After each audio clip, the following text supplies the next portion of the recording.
Tonight, clash between Office of the Special Prosecutor and EOCO over Cecilia Dapaah's stashed cash scandal escalates as OSP allege sponsored attacks on its accusing unnamed influential persons who they claim paid journalists to criticize the office. And then we also face sponsored attacks and propaganda where those who are very rich and powerful, when you are investigating them, they tend to be able to offer some monetary incentive to even journalists, and they will consistently be attacking you, counter and false information against your outfit, all in a hope to create that impression that we are all the same, nobody is perfect. Why are you to kill somebody or investigate somebody as if you are a saint? EOCO has just issued a statement fighting back against OSP claims it failed to come for details relating to the probe on the former sanitation minister to bolster its money laundering investigations. You need evidence to prove criminal offense. It's not about people saying it. We cannot continue to be doing fishing. So what I'm going to do is I will send the docket that we received from the OSP to him, that there's nothing for us to do.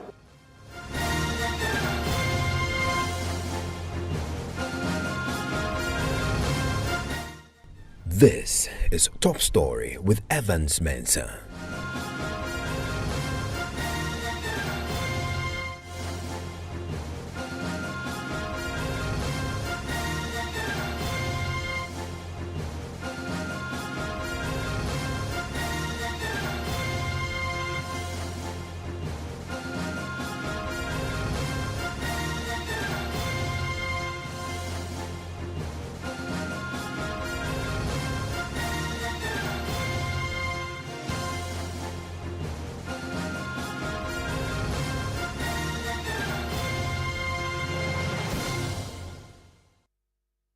Well, tonight, the clash between the Office of the Special Prosecutor and EOCO over Cecilia Dapaah's stashed cash scandal is escalating. EOCO has just issued a statement fighting back against OSP claims it failed to come for details relating to the probe on the former sanitation minister to bolster its own money laundering investigations. More on that pretty shortly. But first, the Office of the Special Prosecutor itself is tonight alleging sponsored attacks on its work. There at the Office of the Special Prosecutor, the work of the OSP has come under some level of criticism from anti-corruption campaigners and civil society organizations and the general public for failing to successfully prosecute a single corruption case since the establishment of the office 6 years ago. Now, speaking at the 14th Commonwealth Regional Conference of Heads of Anti-Corruption Agencies currently ongoing in Accra, the Director of Strategy, Research and Communications at the Office of the Special Prosecutor, Sami Dako, says most of these criticisms are sponsored. Listen. We've started something, but we think that it can be much better. And then we also feel sponsored attacks and propaganda where those who are very rich and powerful, when you are investigating them, they tend to be able to offer some monetary incentive to even journalists, and they will consistently be attacking you, counter and false information against your outfit, all in a hope to create that impression that we are all the same, nobody is perfect. Why are you to kill somebody or investigate somebody as if you are a saint? But the idea. And I want to take you live to this event where my colleague James Aveji is standing by. James, what triggered these comments? Well, Evans, there was no trigger actually. That was part of his presentation to the rest of the heads of the anti-corruption agency. So what they are supposed to do is to brainstorm on how they are tackling anti-corruption and the challenges they are going through in their various countries. And so it is part of that presentation that he brought out this as one of the challenges they are facing, undue criticism from the public, as well as also mentioning that he believes some journalists are also actually bribed by some influential persons or paid by some influential persons in society to come harder at the OSP to smear their work and paint the picture as though the OSP has not been on top of its work. And so that was just part of his presentation to the audience, Evans. And they also are asking for more laws to do what exactly? Yes, Evans. So he mentioned the fact that if you look at the OSP, the setup of the OSP, there is an act he described as a Exemption Act, which was not part of the OSP's Act. He thinks that hinders their work some way, somehow. He also talks about the fact that they would want to venture into lifestyle audits and the major call made by anti-corruption campaigners as well as the general public about unexplained wealth of some persons in society. The OSP in the near future would want to venture into conducting investigations into all of those, and so calling for the fact that if there can be laws, this act added to their work, they will be grateful to venture into all of those as well. And what about this Cecilia Dapaah matter? In short while, we're going to get into a statement that EOCO has just issued. This has been a raging conflict now between EOCO and the OSP, especially in the back of the OSP sending that referral to the EOCO to take up that money laundering aspect of the case. Has the OSP been speaking about this? It also came up in his presentation as one of the major cases they have picked up as the OSP, one of the very influential political cases they've been dealing with. He talked about it. In fact, he made the official figure of the amount of money that has been stolen in the premises of the former sanitation minister, putting figure to it as $1 million, as well as 300,000 euros as the specific amount of money that got missing.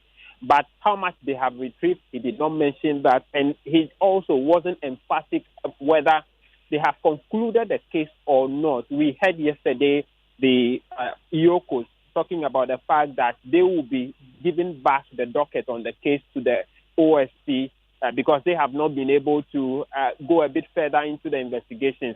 And so what we were looking forward to is to know whether the OSP is still on the case or they'll be concluding that he has not been able to emphatically pronounce that.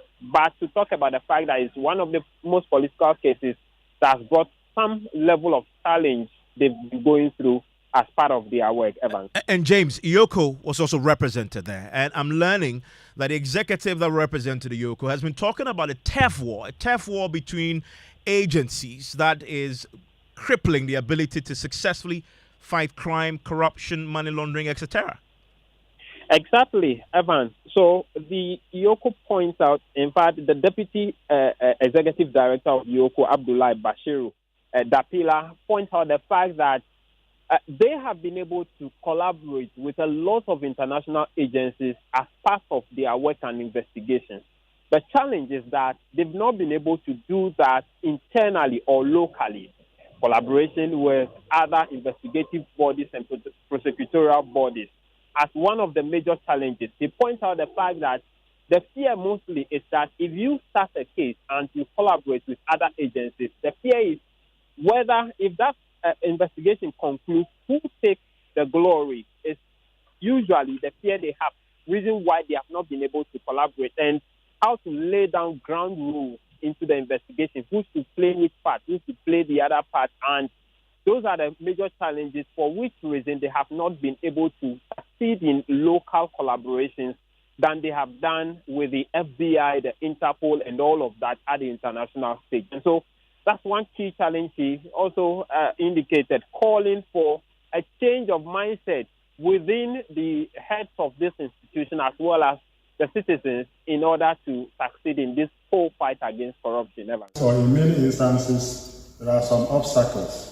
And those obstacles are largely genuine. They may be due to personality clashes or what some people call turf war. That is where maybe there is a particular issue that the two or more agencies have to collaborate. Agency will think that if I cede my turf to another agency to collaborate or to take part, it is going to make me unpopular or is the institution unpopular. Another issue is complexity in decision making. Sometimes during the collaboration, who does what and then who is good on the whole exercise is itself a problem. There is always a rush or haste to take credit, unwarranted suspicion. Signs to change. Some leaders don't open up. They are inflexible. They lack consistency and clarity on roles and responsibilities. where 2 or more institutions are going to collaborate.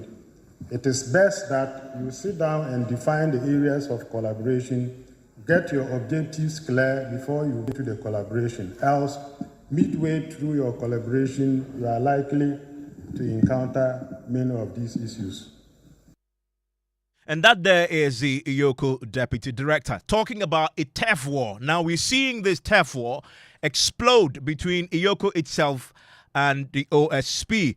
In the last few minutes, the EOCO has issued a strongly worded statement going pretty hard at the OSP following some pronouncements made by its Director of Research, Strategy and Communications on the subject of Cecilia Dapaah. Remember that the OSP had referred the case around Cecilia Dapaah after they came to the conclusion that they didn't find any evidence of corruption. They handed over that case to EOCO to probe the possible money laundering aspects of that. Now, it turns out, according to the OSP, that EOCO failed to come for the findings of the investigations as it relates to transboundary investigations. Tonight, EOCO says that is not true.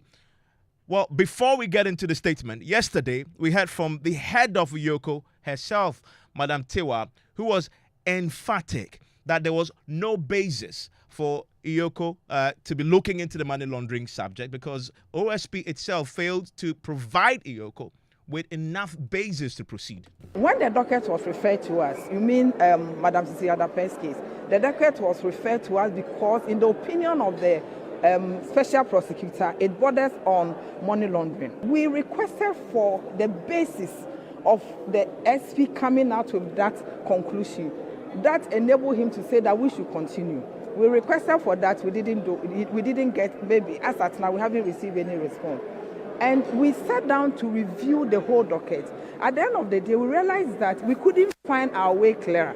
Most of the time, when you finish your docket, you can send it to Attorney General's office for advice. But this is not something that we send for advice because we couldn't even find our way. We didn't see our way clearer. So we wanted the Attorney General to look at what we've done and direct as to the way forward. Remember, before the docket was referred to us, the source of the money had already been referred to the Criminal Investigation Department. The Attorney General had directed the CID to look at the source of the money. So having reviewed the document that we received from ASP, we didn't see any offense, predicate offense, from which we'll proceed our investigation on. So we requested direction from the Office of the Attorney General. You need evidence to prove criminal offense. It's not about people saying it. Saying that somebody is corrupt, there's so much corruption, that one doesn't solve any problem. Whatever that we would have done had already been directed at the CID to do. We cannot continue to be doing fishing. It's like we don't even know what you are looking for. You just go about looking for something that you yourself, you are not even sure. So what I'm going to do is that with the AG's advice, I will send the docket that we received from the OSP to him, that there's nothing for us to do. I mean, to put it simply, the EOCO is accusing the special prosecutor of sending them on a fishing expedition. Then we heard today from the Director of Strategy, Research and Communications on this subject. He says, well, what we've just heard there is actually not true. The claim is that the EOCO itself failed to request the findings of the transboundary investigations. It is not because the OSP failed to furnish them with the detail. They failed to request for it. Well, as it turns out, EOCO is fighting back. They've taken strong exception to the claims made by Samuel Appiah Dako, who is the Director of Strategy, Research and Communications at the Office of the Special Prosecutor, and the head of our Legal Affairs Desk is in the studio with me with this statement. What is it that the OSP is saying on the back of these claims? Well, so this is actually from the EOCO. It says that in view of the intense public interest generated by the instant matter and to correct the undue misrepresentation of facts, EOCO would like to set the record straight. So following receipt of the referral by the OSP on the 25th of January 2024, EOCO by a letter dated 1st February 2024, signed by the Deputy Executive Director Operations, Abdullahi Bashiru Dapila, requested the Special Prosecutor for a copy of the findings on the case to facilitate EOCO's investigation. Now, point 3 talks about the fact that EOCO's letter of 1st February 2024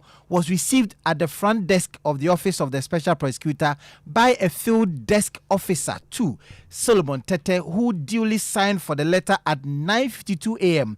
on 2nd February 2024. Now, the Deputy Executive Director of EOCO, Cecilia Dapaah, followed up to the Office of the Special Prosecutor and discussed with Mr. Emmanuel Basintale, the Director of Investigations of the OSP, the possibility of expediting the release of the report. And they say that the discussion was done in the presence of the Deputy Special Prosecutor, Madam Cecilia Dapaah. And so Mr. Basintale assured that as soon as he received clearance from the ASP, the report would be released to EOCO to assist in investigations. To date, EOCO has not received any information from the Office of the Special Prosecutor. And for context, the Deputy EOCO Director, Cecilia Dapaah, is the same individual who today at this event was talking about the TEF war. Correct. He knew what he was talking about. Yeah, exactly. And then we see him being the lead person as far as EOCO is concerned, reaching out to OSP, and they provided specific dates, hard evidence to support the point that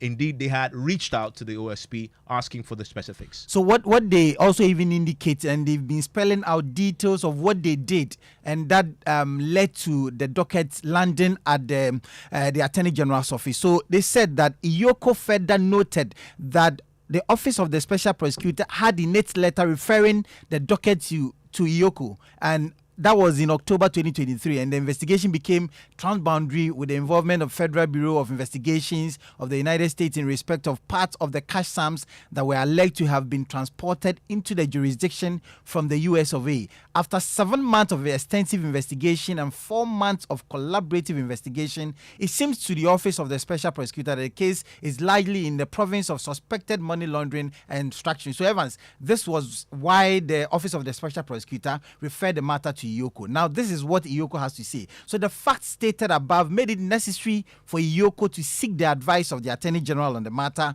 as in view of the clear indication by the OSP that the office had found no direct and immediate evidence of corruption in the seized funds and frozen bank accounts linked to the former minister, and it was difficult to ascertain the offense on which to posit an allegation of money laundering. So the last point EOCO makes in this statement is that following the review of the docket presented by the OSP and the advice of the Attorney General, EOCO returned the original docket received from the OSP back to the OSP on the 3rd of May 2024. EOCO hereby assures the general public of its preparedness to uphold the highest investigative standards and do right to all persons irrespective of political, gender, race, ethnic, social, or economic status. I see, and this is a statement from the Executive Director of EOCO, Mamitiwa Dankwa, on this particular matter. And she's already made a point that the OSP sent them on a fishing expedition. Yes. Now they're providing a bit more details to back that particular claim. I want to bring in right now Martin Kpebu, his lawyer, and Apawu Kubi is also MP, a lawyer himself of Asante Achim North, a member of the Constitutional Legal Affairs Committee in Parliament. Gentlemen, thank you for your time here on Top Story. Martin, let me start with you. Your reaction to this. Two agencies who must be fighting crime, corruption, money laundering, etc., embroiled now in a tussle over a former minister who was in the thick of things and in the pickle over money that was found in their house. I'm scandalized by the dust that EOCO is raising. This is just purely a dust, causing confusion so that we'll lose sight of how they goofed. Seriously goofed, Evans. You see, let's pick this first. So they are clutching at straw just to divert attention. Evans, look at the date. The docket was returned was given to EOCO on the 25th of January. That was the same date that Mr. Jabin went to court and withdrew the application. That is the application to confirm the seizure order, and then the freezing order. Then the judge said, return the money to Madam Dapaah within 72 hours. I told you, even before this letter came, I knew that no, Mr. Jabin would not sit on this docket in a manner as to stultify EOCO's work. I said it when I granted an interview early when this back and forth started. So you see that the docket went to EOCO on the same 25th. Evans, the $1 million question is, How did the EOCO sit down for Madame Dapaah to get this money and to for EOCO not to take the money from her at the time OSP was giving the money back to her? That is a substantive issue. This letter they've written is neither here nor there.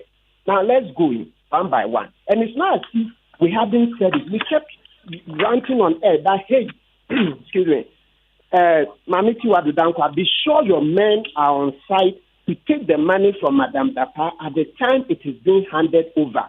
I remember I granted several interviews, others chipped in. Lots of people mentioned it. You sat down, the money is being returned to Madame Dapaah, and then you come and raise this that. This letter goes nowhere. It's neither here nor there because, listen, a docket was given to you.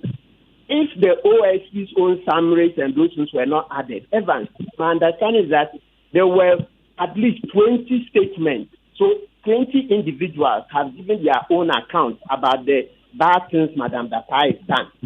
That is evidence. Gather your men, share the 20 statements. EOCO has lots of, investigators and lawyers. Share them. Then quick. If they really meant to do business, they could have. So when you read, what did you read? What's your summary? Yes, officer number 2, lawyer number 3. Then you hurry up if they really wanted to deal with this case. So that by now, the money would have been with EOCO, and then we take time to come to this report. Well, Somebody gives you a docket that has 20 statements. Well, they have you the docket. on your hands. They have the docket. They have the yes. docket, but they've produced evidence, at least in the dates that they've produced tonight, and we are yet to hear if the OSP will contradict that. But they said they needed further and better particulars relating to the transboundary investigations that OSP had done, and they had written to EOCO, followed up. EOCO promised them they'll give them the details they require. At least OSP should have done same and given the requested documentation and further particulars to the EOCO. Then we can then say that they had everything they needed and they still sat on their hands. No, not at all, Evans. You are falling for the bait. You are falling for it. Look, I'm a lawyer. I can see clearly. I told you that. Look, and we warned Mamiti that because of what she did in the Sewa Bruni case, the lady who said she was dating President Kufuor, the Takoradi girls case, the Amoakwata reporting Professor Adair to EOCO, a case in which they had no jurisdiction to investigate corruption, which they did, and then said Adair hadn't produced evidence, right? And then the case Kwame A+ reported to CID boss. That time, Madam Tiwa was CID boss. Madam Tiwa took the phone. The case against Asensu Boache and Abu Jinako. Tiwa took a phone and was begging A+ not to press charges. So me, because of her profile, I knew that she would do something like this. So we kept saying that, hey, Madam Tiwa, this is the last chance. This case is your make or break case. Evan, the thing she's asking for is neither here nor there. If she knew she didn't have the know-how, couldn't she have asked? We're on radio. Couldn't she have asked her, Martin Tebu, you're on radio talking. Come here. What can you do about this file for me? What can you show me? As I said, go for the money quickly. The same powers that Ajabin has, Cecilia Dapaah has, that enables him to go into Madame Dapaah's house to search and take for a period before you go to court for confirmation. EOCO have had their act since 2010. So they have it, and they know how to do it. You almost seem to suggest that the excuse we've now read in their statement tonight is just a smokescreen. That is what it is, Evans. Let's not fall for it. I'm telling you that Tiwa really has to leave this office because we warned her. We warned her, and I told you, 25th, you have this docket. Martin, stay with me. Let me bring in Andy Apiakubi. Also joining me right now is Edemson and is the anti-corruption campaigner. Andy, thank you for your time on Top Story. Do you agree, having read the statement from EOCO, that it is just a smoke screen, a red herring, just so we would focus elsewhere, while the real substance is they had every power, all they needed to seize that money and follow that money, follow the trail. As we always say in investigations, just follow the money and find what indeed the OSP was suggesting there, that there could be potential money laundering. Well, thank you very much, and very good evening to your Cherry Smith. You see, it's very sad for two anti-corruption agencies do what they're doing in public. It's very sad. And for me, reading between the lines, I see there's an attempt to cover some part of the evidence. Indeed, these are these are institutions of professionals. I expect them to do better than they are doing. Indeed, for once, I seem to side with Martin on the suspicions that he's trying to raise. You see, we have integrity crisis here because two state institutions supposed to be doing investigation in the public space, coming themselves into the public arena and openly disagree with each other, not finding the truth in the matter of the investigation, where we have raised and where we have collaborated, and not bringing us any dividend out of this investigation. It's really sad. So, be it as it is. And indeed, in reference to other statements that I've heard in the past, I never thought for a minute that there was going to be any seriousness in this investigation, and definitely this is what we are seeing. We have crossed borders to also collaborate with FBI, and FBI telling us that there was no trace of any money laundering. Well, so be it, but in Ghana, don't we have enough institutions to be able to do this investigation and before contacting FBI? What was the basis of the contact with the FBI? That there was a link to FBI or there was no link and they wanted to just sacrifice their mandate to FBI. So there are more questions than answers. And I've heard you use the word cover-up tonight. You suspect a cover-up? Well, I have always thought that for the two state institutions to be showing open disagreement like that, there may be a stage-managed conflict showing, which invariably may lead to the same position as preferred some authorities.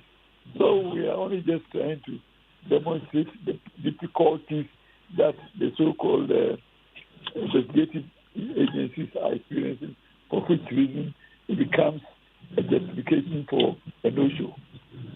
Key question then becomes, what should happen now? You have an OSP and an EOCO now at each other's throats now, fighting in public over a subject that has really generated a lot of public discussion. There's a lot of national interest on it. Now you believe there's a cover-up. Something must happen. What must happen? Interestingly, the AG, which is the godfather of both institutions, appears to be very quiet and not showing us the direction. That is also worrisome.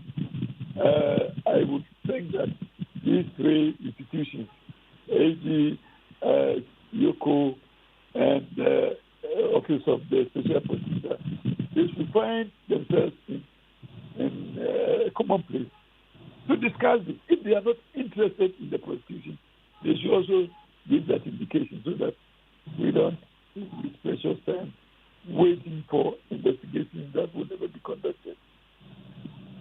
Adam Senanu, you've just heard there the Member of Parliament for Asante Kim North, who also happens to be a member of the Constitutional Legal Affairs Committee, used the word cover-up. And of course, as you know, he is a stalwart of the MPP. For him to use those words, I'm pretty sure he's saying that with a lot of meaning there. How much are you reading into that? And from what you've just heard tonight from the OSP's letter, does it agree with your own thoughts on the subject? Well, yes. I mean, I've been part of the process. Indeed, I've been part of the Commonwealth Heads of Institutions, Anti-Corruption Institutions conference, just left there. So I was there when Sami spoke. What is intriguing is simple. Listen, the OSP referred a case and says, we need you to investigate because the information we have so far suggests that this may be the issue of money laundering, particularly because there's a disconnect between the resources available to Madam Cecilia Dapaah and her official income. And that falls fully within the remit of EOCO. Now, EOCO seems to be suggesting that we expect that the docket you gave us, primarily with witness statements, and I gather there are at least 25 or so of them, we are expecting that you should have clearly outlined in a summary that this is the evidence. But the institutions don't work like that. They expect that you submit a docket with witness statements. That's a standard.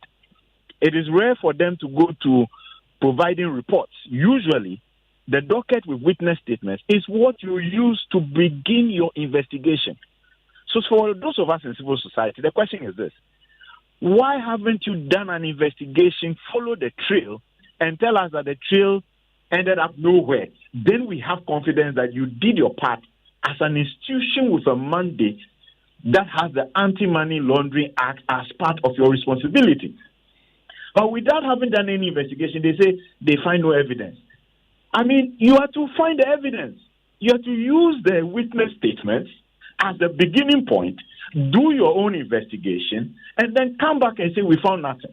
At the moment, most of us are aware that there was a glaring disconnect between the hundreds of thousands of dollars that were found, within Madame Dapaah's accounts and wherever, and her legitimate income. Who is giving us an answer to that? That's the question. So we are not quite sure where EOCO is coming from. I'm not quite sure why they even went to the AGs for advice when it's a clear part of their investigative mandate. So they probably need to come back again. We, in our minds, are clear. They were expected to also do an investigation. I think that OSP is saying that, look, you didn't specifically ask for the report of our work with the FBI, which is separate from our report. But EOCO in his letter tonight says they did. They actually produced dates and stamps and names to show that they did, and that the OSP failed to produce those documents. Well, yes, that's true. And we are not disputing that. What we are saying is this. I think the OSP needs to give a response to this. I'm sure they are going to say that, you know what, our belief is that the witness statements provided in the docket were sufficient for you to start an investigation because we are behaving as a whistleblower. We've just given you some insight, and your task is to do the investigation and report to the good people. But then remember that what triggered the OSP's response, the EOCO's response tonight, is the OSP claiming that they had not come for the findings, the documents that they needed to do the work, only for EOCO to come back to produce the evidence. It's a very nuanced statement that OSP said. OSP said they didn't come for the transboundary report. Yes, the findings OSP related to the transboundary investigations. OSP is pointing out to the fact that work done with the FBI, you did not specifically request that because the OSP is likely to have also had to get clearance from FBI and say, can we hand this over? They are saying you asked for a general report, but not for the specific report of our work done with outside external parties. And so it's a nuanced response, and I think that you should get OSP to speak to what it is they are saying. Okay, great. And finally to you, Martin Kpebu, Andy Apiakubi believes the Attorney General must come in, get all parties to sit down and try and resolve this. But from what we've now seen, considering that the EOCO has returned the docket back to OSP, and now the fight has escalated between the two agencies, this matter with Cecilia Dapaah is dead and buried, is it not? No, it's not. We can do something about it, but certainly not under the aegis of the Attorney General. Godfrey Dame is shown that he's not an honest broker in this case.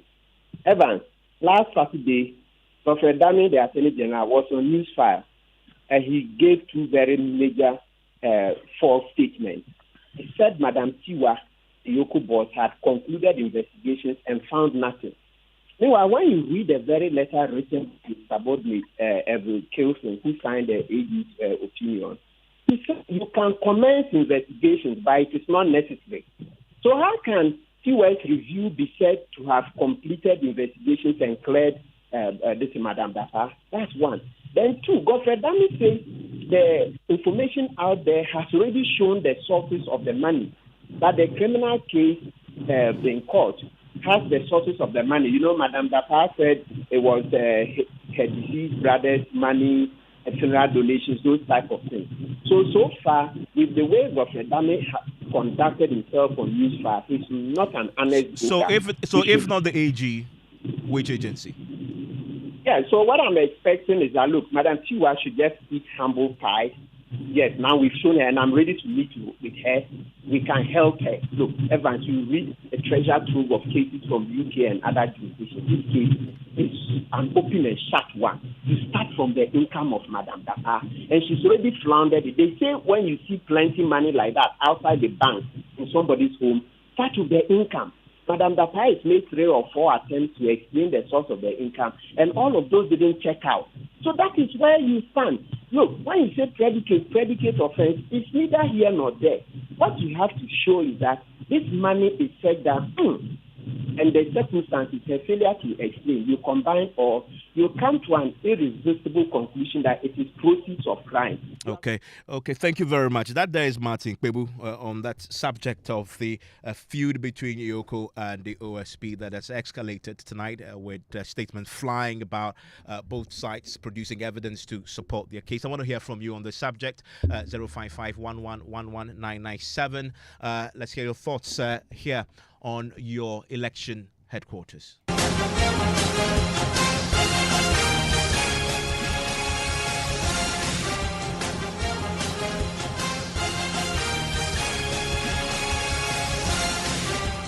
And tonight, electoral commissions move to calm nerves after a chaotic first day of voter registration characterized by malfunctioning software, faulty equipment, power, and internet disruptions across the country. Yes, and we just don't know. When you ask a question, the only thing they will tell that they are waiting for a code. Some will tell you the network, we don't have a network. We'll take you around the country for an assessment of day one of the limited voter registration exercise and also get to hear from the Electoral Commission. Okay. Interest system to link in to my challenge kaka issue table net in other internet connectivity in as my We'll get to hear from the political parties in Cordeo as well. Also tonight, the Greater Accra Regional Security Council, with immediate effect, declares all Ramsar sites in the region as a security zone as armed security men are deployed to patrol these areas. So one Gideon, 102, and Lukman are behind the sale of the Ramsar. If I hear or see any of them entering the Ramsar, if I hear Fifi, they will have a problem with me. We have that and more in this limited edition of News Night Event right here on Joy 99.7 FM. We're right back with details after the break. Please stay. I get them. I send them. I get them. I pay them. Telesale cash. I get them. I pick them. Telesale cash. You get them. I send them. Telesale cash. I send them. You get them. Telesale cash. I get them. I buy them. I take them. I pay them. I send them. Telesale cash. Telecel Cash. Experience the ultimate convenience of sending money on Telecel Cash. Sending money from Telecel Cash to Telecel Cash is free. You can also make payments to merchants on all networks. Enjoy best value and total security with Telecel Cash. Telecel. Connecting energies. Imagine going to your favorite wache joint and Amalia tells you, Boss, Wale is finished, curry is finished, and shit or cry is finished, so that thing can pain. Now compare that feeling to having everything you want on your wache with lay, gari, and plenty shit off peche like that. Just like that Sochi wache, that's exactly what Akwaba Magic gives you. Enjoy rich Ghanaian stories like the second season of the legendary Inspector Bediako, the captivating Madame, and so much more on DSTV channel 150 and GoTV channel 102. Akwaba Magic, dear. Enjoyment and kazankasa. Now available on DSTV Access and GoTV Plus. Akwaba Magic, Ghana's most loved storyteller.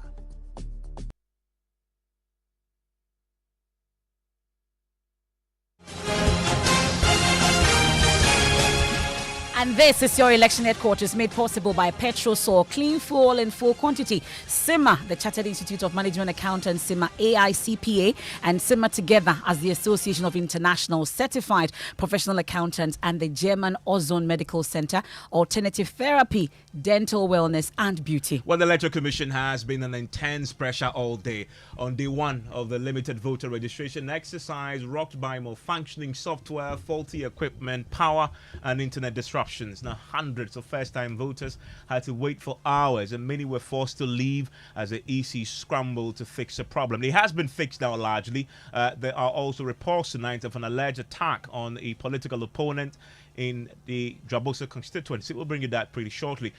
But first, listen to some of the first-time voters who have been speaking to our correspondents.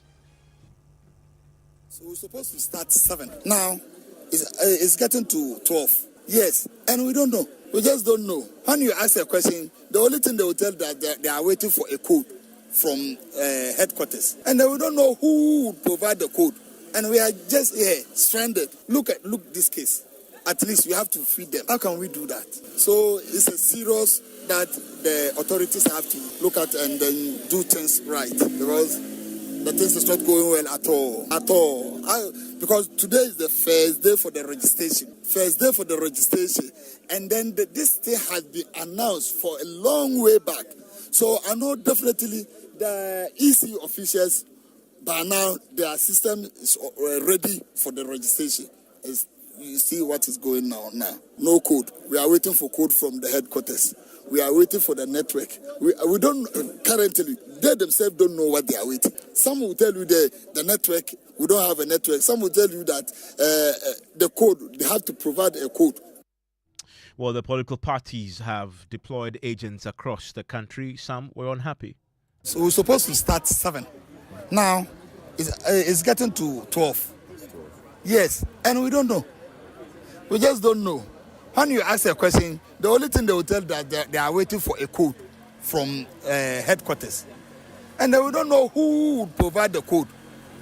And we are just here, stranded. Look this case. At least we have to feed them. How can we do that?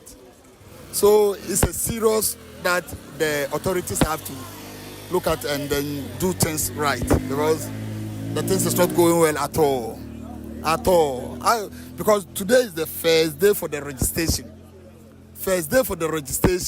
And then this thing has been announced for a long way back. So I know definitely the EC officials, by now, their system is ready for the registration. You see what is going on now. No code. We are waiting for code from the headquarters. We are waiting for the network. We don't currently, they themselves don't know what they are waiting. Some will tell you the network, we don't have a network. Some will tell you that the code, they have to provide a code. And we don't know. We are just here, stranded. So it's a serious thing, very, very serious. Well, the Electoral Commission has issued a statement on the challenges they face today. Emefa. They talk about the attention of the EC being brought to the general public's concerns raised following the monitoring of the voter registration exercise this morning. You observe that some technical challenges with internet connectivity in a number of their centres. So this delayed the start of the registration at a number of the centres. And they mentioned that they are happy to know that by 12 p.m., that's midday, the technical issues in most of the registration centres had been resolved. Consequently, the registration exercise is proceeding smoothly in almost all the registration centres nationwide. The Commission says they will continue to monitor the exercise and probably address any issues that may arise. Okay, as you know, the exercise ended at 5 p.m. My colleague, Nana Bwache Yadom, is in the Ashanti Regional Capital monitoring it for us, and he joins us right now on the line. Nana, what can you report? Did it go smoothly as the EC is telling us tonight after the initial challenges that they say they resolved by midday? Well, Evans, the process did go on smoothly. The technical and then internet issues did affect the process, leaving some new applicants stranded. That was the only challenge that got some of these people confronting the EC officials. Initially, the process had to start at exactly 7 a.m., but due to this technical and internet issues, the process had to delay for about 3 hours. Some of them who did come in to register had to also leave, but then the process did go on smoothly when the internet challenges got resolved. Okay. I want to take you right now to the Upper West region. My correspondent, Rafiq Salam, is with us. Rafiq, what can you report? I know the exercise has come to an end on day one. Yeah, the exercise for day one has just ended, and I can report to you that after the initial hitches that they experienced in the morning, after midday, they were able to go over it and then also were able to register over 100 people in the Owa municipality. So that's Rafiq Salam reporting from the Upper West region in Asokore Mampong. Back to the Ashanti region, a lady was arrested and accused of attempting to double register. And Joseph Obing reports for Adum TV in the area. Joins us on the line. Give us updates on this particular arrest, Joseph. Okay, as you said, today when you get to the Asokore Mampong municipality where the Electoral Commission embarked on the limited registration exercise, there was a 30-year-old lady who appeared to re-register for his Ghana card due to the misplacement. But according to the EOCO, she informed her that the Electoral Commission has already putting out an information concerning those who want to replace their voter's card. But this woman had no idea on it, so he just came there to re-register his card, where she was handed over to the Ghana police of Asokore Mampong. Currently, the lady is in the custody of Ghana police at Asokore Mampong, where the investigation has commenced. But the EC official, I mean the district officer for Asokore Mampong municipality, Mrs.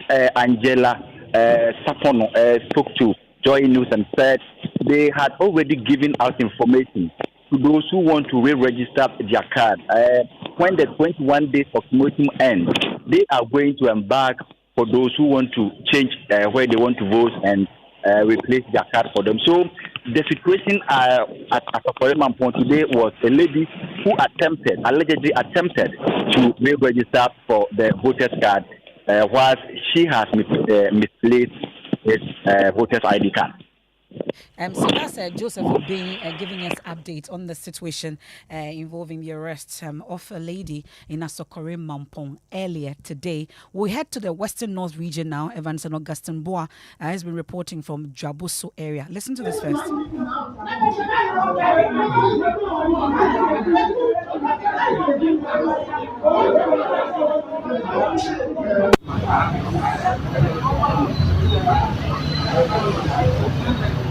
Yeah, I mean, and that the background is a report of some assault in one of the centers. And I want to bring in Augustine Obo, who has been covering this for us in the Western North region. Augustine, what can you report?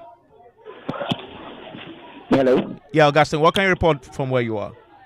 Yeah, so today it was a contentious debate among the major political parties operating in the Dwaboso district as the EOCO, the Electoral Commission, Mensah Fatima Kantom, disqualified 8 applicants on the basis of not able to prove their residence to the Electoral Commission or the officials. After that, both political parties, the NDC and the NDC, there was a contentious debate as to the decision taken by the Electoral Commission. And talking about the age-wise, they qualified, but they were not able to prove their residents were to the officials. That was why those people were disqualified.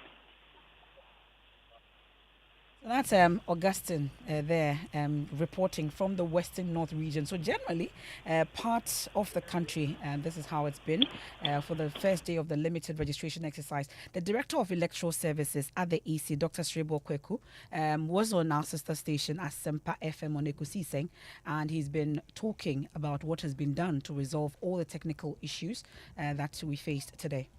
Yes, a lot of security issues are put in place by into activation code na the mom that day na start registration. Day now, and about my electoral officers now on the field. On the field. Yes, so by because the mom tema. Who named the ABOB the and we take the precautions to protect the sanctity of it.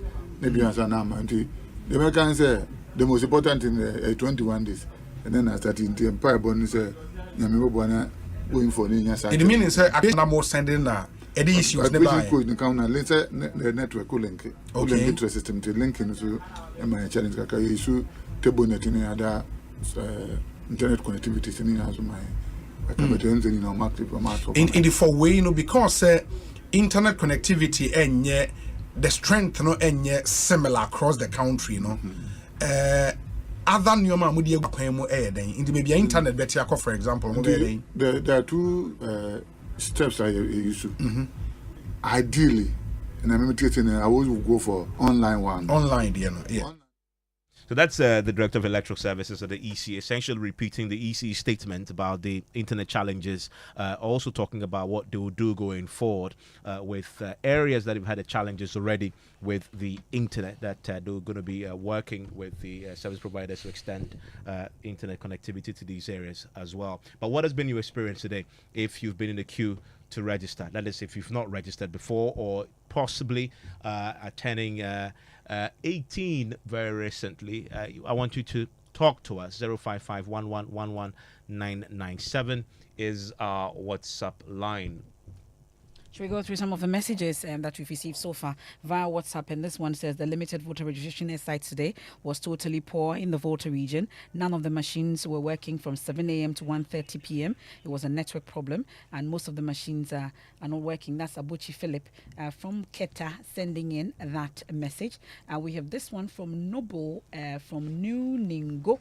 And he's talking about the OSP and the concerns we've been raising on Top Story.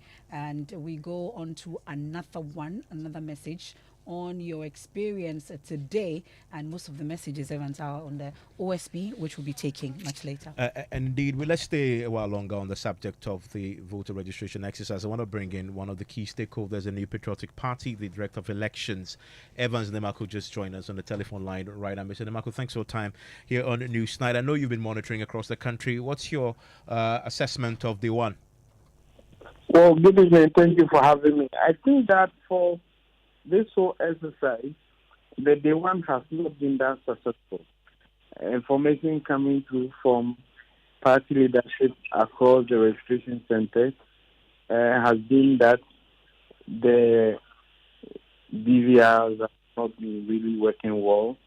The system has been very slow, and it's largely across the registration centers.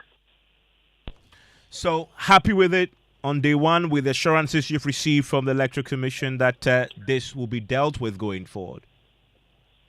I think for now, the EC must walk a talk. We knew that we were going to start this exercise today for the next 21 days. I at least expected that we were going to have these network connectivity challenges. That notwithstanding, if you've observed that in registration exercise, mainly the day ones will have these challenges. It's not welcoming though. We expect that from tomorrow onwards, the EC will ensure that people who would have taken their time off to visit the registration centers will get the opportunity to be registered. Safe to say then, as of today, you aren't entirely happy with the way it's gone with day one? No, I wouldn't want to give such a comment. I mean, people really wanted to get their names onto the electoral roll. The party has deployed agents across. It's been a cost to us. And so we expected something better than we got today. Mustafa Gbande joins us now. He is a Deputy General Secretary of the NDC. You just heard the Director of Elections of the MPP say they expected something better than they got today. What's the NDC's assessment? Hello, Mustafa. Okay, I don't have Mustafa on the line. I want to bring in Gilfred Isiama. He is a team lead at the Kudeo Secretariat with responsibility for elections, anti-corruption, rule of law. Gilfred, you also deployed monitors across the country. What's your assessment? Hello. Evans, the report that Kudeo has received from the observers indicates first day they face some challenges in relation to the activation code as to when people got the activation code to be able to start the registration, issues about network challenges, and issues with the DVR kits. So generally, these were some of the issues that people reported, and this comes across the entire country. In fact, in some areas, it happened that not even a single person was able to successfully register. And I think even though we expected some of these things to happen, we never imagined it would get to this extent. I know that, Cordell, you've been a very an active part of the process, working with the Electoral Commission, and sometimes you sit in the IPAC meetings. It appears that what is the problem? Is it that lack of preparation for this, or the EC were taken by surprise? What would you put this down to? Well, it's very difficult to pinpoint to the causes of what we are observing now. We've had a chance to ask either the Electoral Commission officials of the Commission the preparations that they were making ahead of this crucial exercise. The report that we got from them indicated that they had done their homework, and we expected to see something better than we witnessed today. But it happens. First day of registration, you see some of these issues. But I think what is very critical is questions around the kind of preparations that they made, where the preparations happen and when the preparations happen. Because if we test the kits not close to where they are going to be used, then on the day of using the kit, you might face so many challenges that you never anticipated. Another critical issue that we also have to focus on is the people who were denied the opportunity to register. Would they be given the same opportunity to register again? Since it happened that most of the hard-to-reach areas, they couldn't start the registration on time. And they only have 2 days to do the registration. So is the Commission going to give them time, going to give them the space to be able to register? Is it a call you're prepared to make on the EC?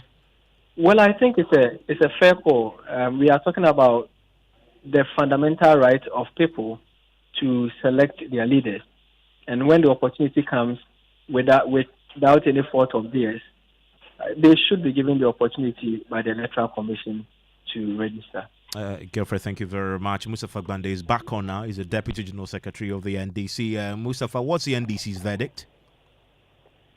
I think that it's early days yet, even though the challenges we see on the ground are not challenges that should be occurring, particularly when issues of standby generator, which the Commission have assured Ghanaians, is not a technical matter, as whether or not a decision was taken way ahead of time to make that a reality. What is even shocking is that today we should not be having breakdown of machines and machines' inability to print.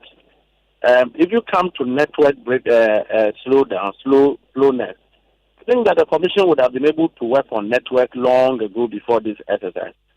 However, it's important that we also know that on day one, there will be pressure. We don't want to conclude yet. We don't want to perceive that these plays into the undercurrent strategy of the MPP and government to oppress or to undertake what we call data suppression, where they disadvantage Ghanaians from being able to register in order to vote. Because as it is, the smaller the number of people who will vote, the easier it is for them to manipulate. That is what they think. Contrary to that, a lot of Ghanaians are willing to register. If you look at the sentence today, it's overwhelming, which clearly shows that most Ghanaians are determined to register and vote. And so we should not create a situation where Ghanaians do not get the opportunity to register and vote. I think that it will not be a good one.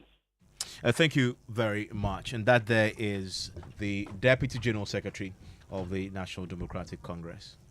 And we'll be going for Champions League action later, shortly.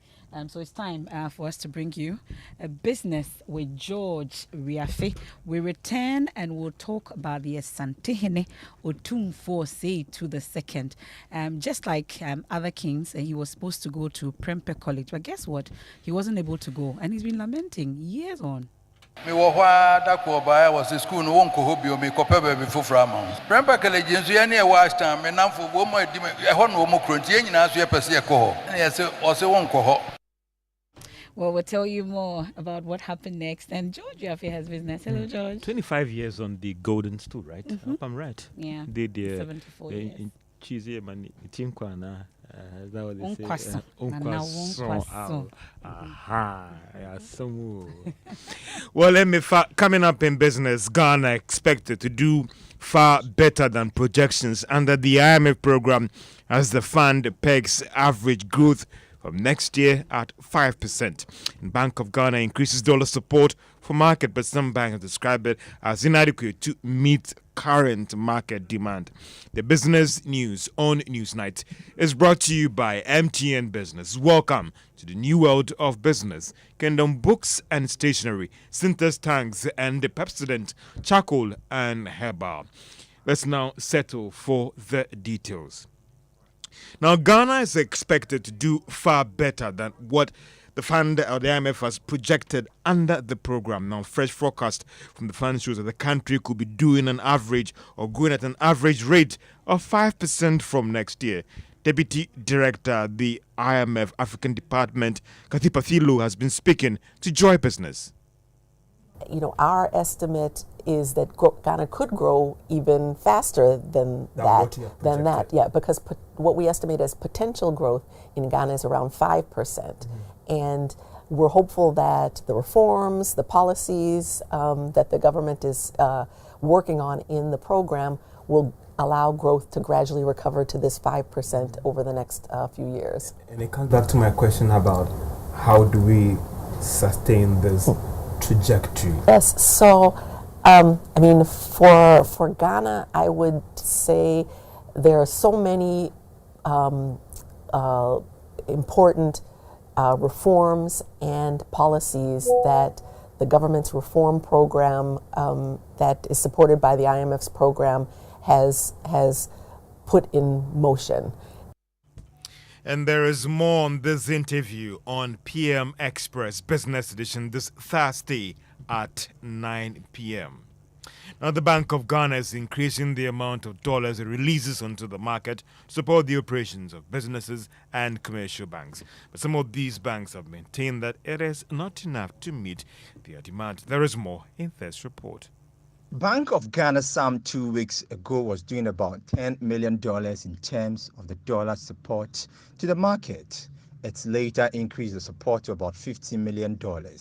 Joy Business understands that this Monday, about $20 million was released onto the market to support the operations of commercial banks. However, some of these commercial banks maintain that this support is not enough to deal with the current pressures on the local currency. This intervention is different from the $20 million auction that it is doing to help finance the importation of finished petroleum products. But some market watchers have maintained that maybe the time has come for the Bank of Ghana to look at enforcing other forex market regulations to deal with the current pressure. This is because the Bank of Ghana may not have all the dollars needed now to deal with the current pressure on the Ghana cedi. But how about reports that activities of speculators is also contributing to the current depreciation of the cedi? And how will the IMF disbursing the $360 million next month help in dealing with the current challenge with the Ghana cedi?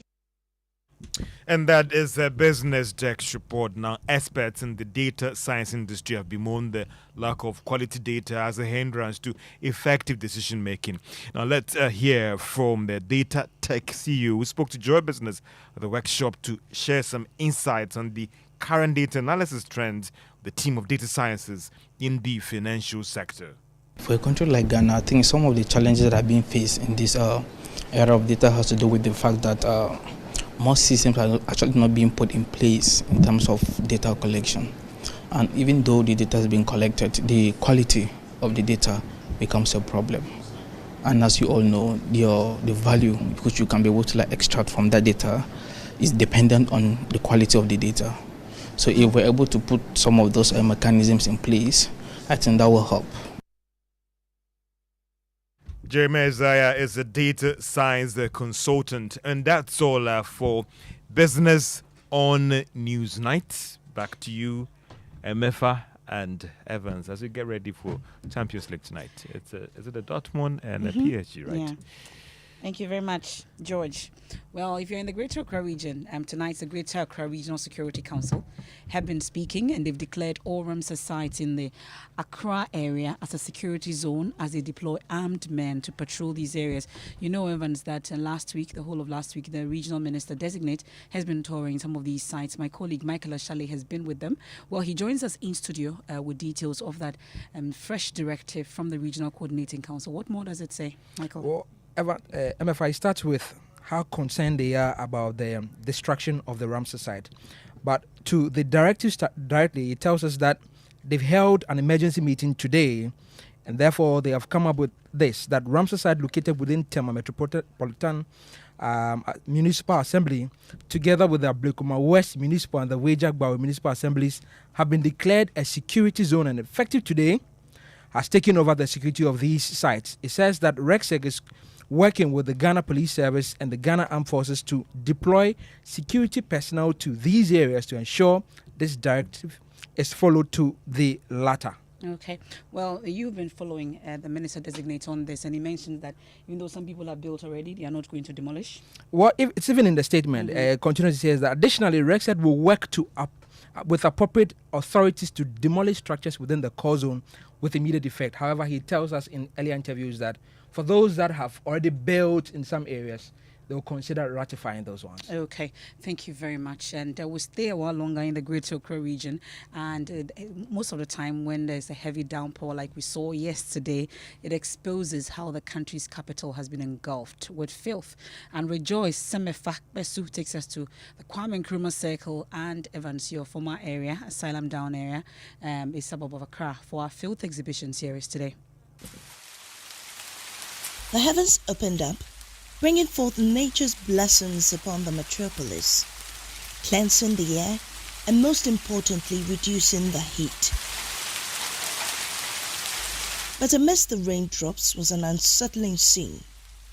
Mud, polythene bags, plastics and food leftovers, exposing how filthy the country's capital is. Normally this is what we go through when it rains.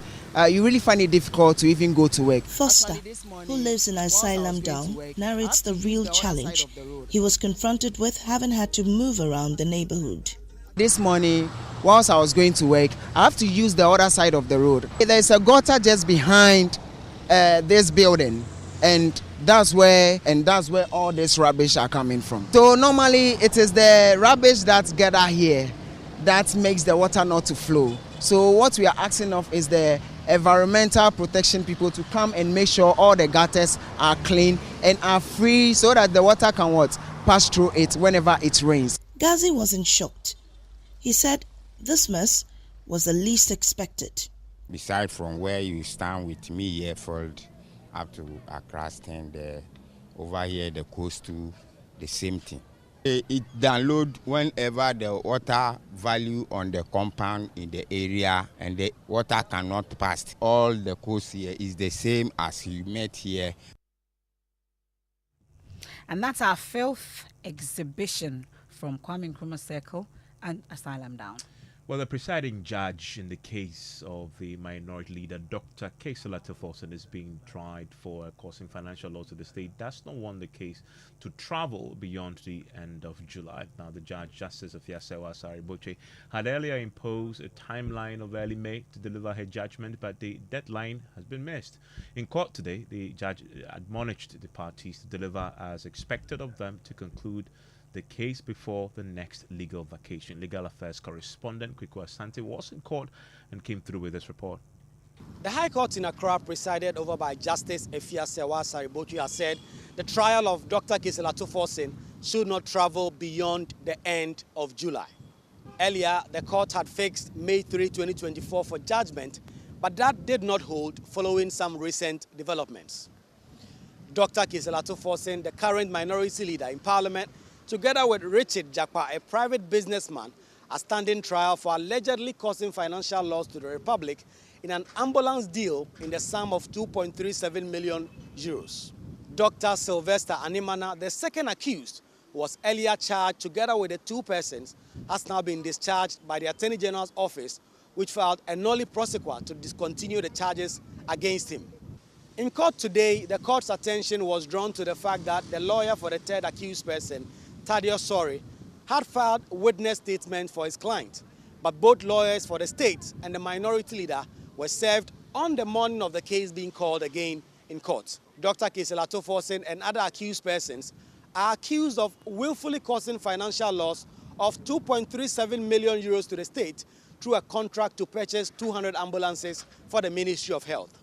The case has now been adjourned to 9th May at 12 noon for the third accused person to continue his evidence in chief. Reporting for Joy News, Kweku Asante, High Court Complex here in Accra. Well, still in the High Court, family of an 11-year-old boy allegedly murdered by 2 teenagers for money rituals say they are disappointed the case was not concluded today. The High Court was expected to determine the fate of the 2 teenagers accused of the murder, but the case has been adjourned to June 24. Harrison Mensah, spokesperson for the family. We were expecting that the case judgment would be delivered today, but unfortunately it didn't happen. We are so much disappointed, especially the mother and the father, because I think it has been a very difficult moment for them, and it has had a very big toll on them, because they want judgment to be delivered so that everybody will have his or her peace of mind to go about their duty. It's been over 3 years now, and we were given the date only to be disappointed today that the case has been adjourned to 24th of June. We only pray and hope that nothing crops up on the 24th and that judgment will be delivered and everybody will have his or her peace of mind to go about his or her normal duties. And that's a family member of that 11-year-old boy. I'll take you to the Ashanti region. And Evans, you went to St. Thomas Aquinas, right? I did. Was it your first choice? Yes, that was my first choice. Okay, yes. well. But I nearly went to Dogono, actually. They took me to Dogono. Oh, and then I went there and I said, well, I love the school, but I want to go to my first choice. It turns out that for the Otumfo and Asante Hene, yeah, he didn't quite get his first choice. Yes. Near my member mentioned cry and Pesime Huno. Me or woman or be fear wash town. No, but to say, or Besra, Ninu Abema, war horner of a na Santin in a car besio. Near Froze Brabbe Sevuno, Branebe Sevuno, so Oba no was Aqualine and what to say. Won't carry into me to me, Nino, and no more na division school area, EOCO secondary school. Me of Anemiaco sign while me am a prospectus, Prempe College. Ya me a prospectus, Yinadia ma, I don't know to swim name mammy or to Tommy name mamma. Me were that was a school no one could be me copper before Framon. Prempe College is any watch time, and now for woman, a one woman crunchy, and as you per se coho. And yes, also one coho. Dear Sergio Namacoy.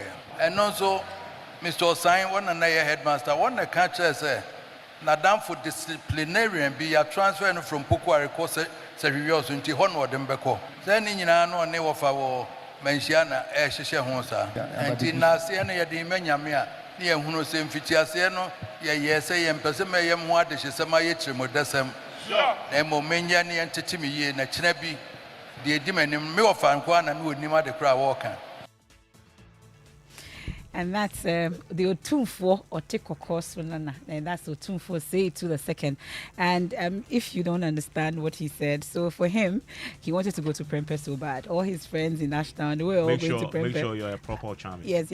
I'm not being Ochami. I can't do that. I'm not ready at all to do that. But I'm just trying to translate to those who don't understand. So he wanted to go to Prempe College together with all his friends back in the day. But they had bought everything. They got their prospectus and everything to go to Prempe. All of a sudden, the mother and the uncle says, no way.